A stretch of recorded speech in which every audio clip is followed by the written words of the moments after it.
મોઢું ખુલી ગયું એટલે મને ખબર પડી કે દેવાયત છે. તો મેં એને 5 વાર કીધું દેવાયતભાઈ રહેવા દે, દેવાયતભાઈ રહેવા દે, પણ એ કોઈ માન્યો નહીં. એટલે પગમાં રીતના માર્યું અને આ રિવોલ્વર તારા હાટું લાવ્યો છું 2 નંબરની, વડાકો કરીને તને માન નાખવાનું થાય છે. તું જો કેસ બેસ કરતો.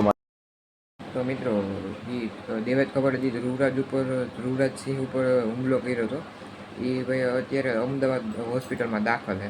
તો એ મિત્રો ધ્રુવરાજસિંહનું જે એ તમે વિડીયો આખો જોઈ લ્યો.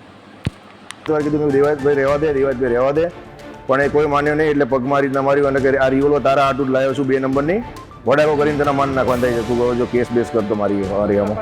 અમે સવારના 11 વાગે સોમનાથ જવા નીકળ્યા તો ડાયરેક્ટ જ ફોર્ચ્યુનર ગાડી આગળ ઊભી હતી અને ડાયરેક્ટ જ ઉપર આવીને 5 વાર જે કહેવાય ને કે 5 વાર અમને ઉપર ચડાવી દીધી ગાડી.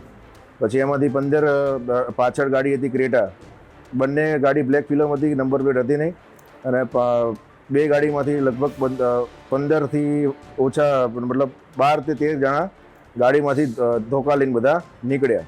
અને જે ધોકા હતા એ લોખંડના હતા અને જે કાચ આખી ગાડીના કાચ બાજ મારા બધા ફોડી નાખ્યા. પછી મને બહાર કાઢ્યો, મને કે તું બહાર નીકળ અશબ્દ બધા બોલીને, અને મને રિવોલ્વર બતાવી કે આ તારી હાટું 2 નંબરની રિવોલ્વર લાવ્યો છું, તને પાડી દેવાનો છું એમ કરીને મને 4-5 પગમાં જે ધોકા મારે એમાં ફ્રેક્ચર થયું છે અને હાથમાં ફ્રેક્ચર થયું છે. કોઈ હોઈ શકે નહીં, દેવાયત ખવડ પોતે જ છે. બધાએ જે 12 થી 15 જણા હતા, 12 થી 15 જણા બધાએ મોઢું બાંધેલા હતા. પછી છેલ્લે જેનું દેવાયતનું મોઢું ખુલી ગયું એટલે મને ખબર પડી કે દેવાયત છે. તો મેં એને 5 વાર કીધું દેવાયતભાઈ રહેવા દે, દેવાયતભાઈ રહેવા દે, પણ એ કોઈ માન્યો નહીં. એટલે પગમાં રીતના માર્યું અને આ રિવોલ્વર તારા હાટું લાવ્યો છું 2 નંબરની, વડાકો કરીને તને માન નાખવાનું થાય છે. તું જો કેસ બેસ કરતો મારી આમાં. હુમલોમાં એવું હતું કે કાલે હું ભાવનગર હતો, ભાવનગરથી ગીર જવા નીકળ્યો હતો. તો મને ઇન્સ્ટાગ્રામમાં મેસેજ આવ્યો હતો બીજા કોઈનો કે તું અમારા આ એરિયામાં ના આવી, સોરી એવો મેસેજ હતો, મેં સ્ક્રીનશોટ પાડેલો છે કે શું હતું હું તમને જોઈને કહું. હવે એમને ટૂંકમાં અમારા ગામમાં જે મારા દાદાનો જે પ્રોગ્રામ રાખેલો હતો એમાં એ નહોતા આવેલ, તો અમે એને એ વખતે 8 લાખ રૂપિયા આપીને બોલાયેલા હતા. એ તો મીડિયામાં બધાને ખબર જ છે. 8 લાખ રૂપિયા અમે આપીને બોલાયા હતા. તો પછી છતાં એ આવ્યા નહીં અને પછી જે બધું ઘટના થયું એ કર્યું બીજા બધાએ અને બધું કર્યું અમારી ઉપર કે તે કર્યું છે, તે કર્યું છે એમ. એ રીતના એને એમ કે તે મારી ગાડી પાણીમાં નાખી દીધી, તે મારી ગાડી પાણીમાં નાખી દીધી. આપણે એવું કશું કરેલું જ નહોતું. હા, તો આપેલા તમને કાલ રેકી કે કોઈ કર્યું હશે? હા, રેકી કાલે જ તમારા પર હુમલો થયો. રેકી કરેલી. અમે જ્યાં મારા ભાઈબંધનો રિસોર્ટ છે હું ત્યાં રોકાણો હતો.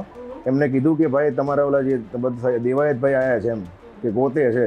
એટલે મેં બહુ ધ્યાનમાં લીધું નહીં. મેં કીધું આવ્યા હશે તો એને કંઈ કામ હશે એમ. આવી તો ખબર જ નથી કે પાછળથી આ રીતના એમ મારી પર વાર કરશે એમ.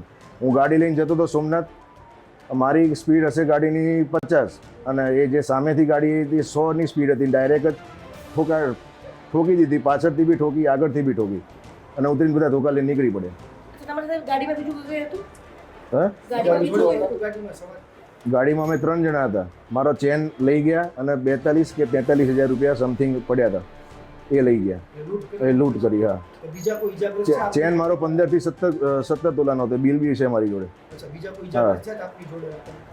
ના, બીજાને તો પછી એક જણો વિડીયો ઉતારતો હતો તો કે તું અહીંથી નીકળી જઈને કે તને માન નાખશું અમે.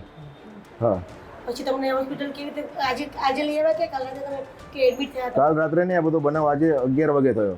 પછી અમે ગીર ગયા, ત્યાં આગળ કોઈ દવાખાનું હતું નહીં એટલે પછી અમે અહીંયા દાખલ થયા. ફરિયાદ કરી શકાય? હા, ફરિયાદ કરી છે.